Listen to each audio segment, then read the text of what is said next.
ಆಂಜನೇಯ ಪದೇ ಪದೇ ಕನಸಿನಲ್ಲಿ ಬಂದು ಎಚ್ಚರಿಸುತ್ತಿದ್ದುದಕ್ಕೆ ಕ್ರೈಸ್ತ ಧರ್ಮಕ್ಕೆ ಮತಾಂತರಗೊಂಡಿದ್ದ ಇಡೀ ಕುಟುಂಬವೊಂದು ಇದೀಗ ಮತ್ತೆ ಹಿಂದೂ ಧರ್ಮಕ್ಕೆ ವಾಪಸ್ಸಾಗಿದ್ದಾರೆ.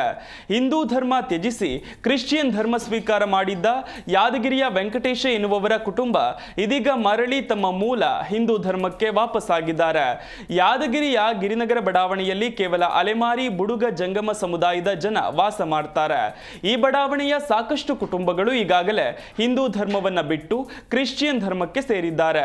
ಅದರಂತೆ ಇದೇ ಬಡಾವಣೆಯ ವೆಂಕಟೇಶ ಹಾಗೂ ಅವರ ಪತ್ನಿ ಇಬ್ಬರು ಮಕ್ಕಳು ಕೂಡ ಕಳೆದ 4 ವರ್ಷಗಳ ಹಿಂದೆ ಹಿಂದೂ ಧರ್ಮ ತೊರೆದು ಕ್ರಿಶ್ಚಿಯನ್ ಧರ್ಮಕ್ಕೆ ಸೇರಿದ್ದರು.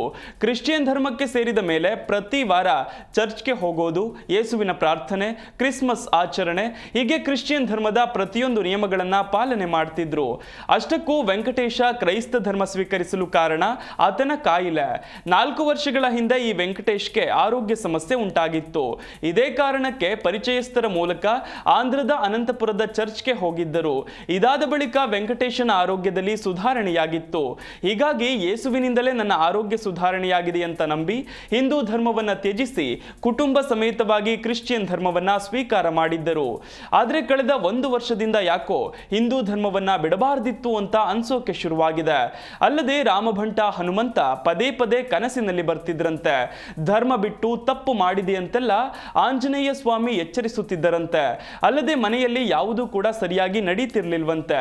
ಮನೆಯಲ್ಲಿ ನಯಾ ಪೈಸೆ ಕೂಡ ಉಳಿತಿರ್ಲಿಲ್ವಂತೆ.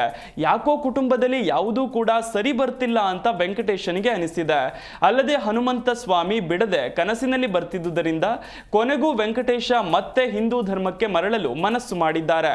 ಈ ವಿಷಯವನ್ನ ತಮ್ಮ ಸಮುದಾಯದ ಮುಖಂಡರ ಮುಂದೆ ಹೇಳಿಕೊಂಡಿದ್ದಾರೆ.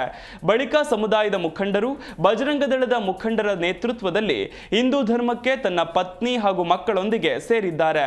ವಿಭೂತಿ ಹಚ್ಚಿ ಕೊರಳಿಗೆ ರುದ್ರಾಕ್ಷಿ ಧಾರಣೆ ಮಾಡಿ ಧರ್ಮ ಸ್ವೀಕಾರ ಮಾಡಿದ್ದಾರೆ.